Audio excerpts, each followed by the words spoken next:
Genesis chapter 4, verse 10. In the prior verse, we saw that God had asked Cain where his brother could be found, and Cain dodges the question by asking God, "Am I my brother's keeper?" Now we're going to see God's response to Cain.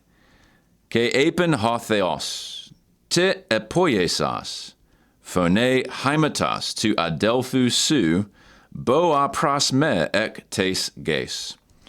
We'll begin with this first line, which starts with apen, or after the kai, so and. Apen, third singular from Lego, and the subject here is hotheos, so God is now responding. So, and God said, implied to Cain. And then the verb here is epoiesas, and you can see with that sigma and as ending and the e on the front end, this is going to be a second singular aorist active indicative from poieo. So you did, or notice it's a question mark, what did you do? And I've already supplied that te there. This is going to be the accusative singular neuter. Notice it's the interrogative tis. So what have you done, or what did you do? And then he goes on to say phone, a sound, or the voice, if you will, of haimatas, of blood, and with that os ending, this is going to be a genitive singular neuter. That's third declension. So the voice or sound of blood, but it's the blood of your brother, which is now, the third or fourth time we've seen the repetition of this reminder that Abel is the brother of Cain. So the sound of the blood of your brother. And then the verb here is boa, which is from boao. This is to cry, or perhaps to cry out. Notice it's an alpha contract. So what's going on here? You have the alpha at the end of the verb plus a ei ending. Contracts to alpha with the iota subscript and a circumflex there. So there's going to be a third singular present active indicative. Cries out, and that makes sense. The subject here is phone. So the voice or the sound cries out, prosme, to me. And then we have ek tes ges, from the earth, where the blood has been spilt. And so that is the first thing here that God says. Very tragic reminder of the murder of Abel by Cain.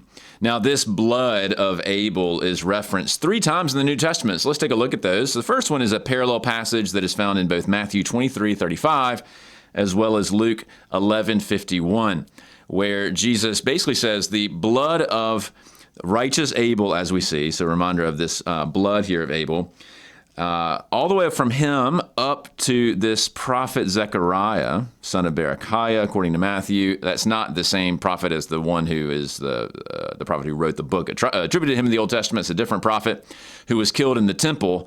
The blood from those 2 bookends, if you will, the first martyr Abel, the last one recorded in the Old Testament, will be pressed upon, will be held accountable, or the current Israelite leadership will be held accountable for that blood.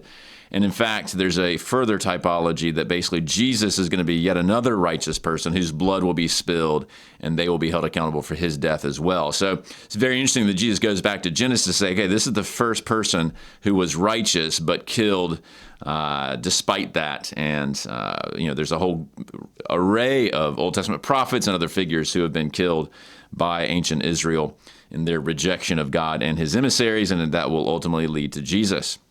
Those are the first 2 times we see the blood of Abel referenced. Then we fast forward to Hebrews, and in 12:24 we have another very interesting way that the blood is referenced, and it's also playing on, in a certain sense, this typology with respect to Jesus.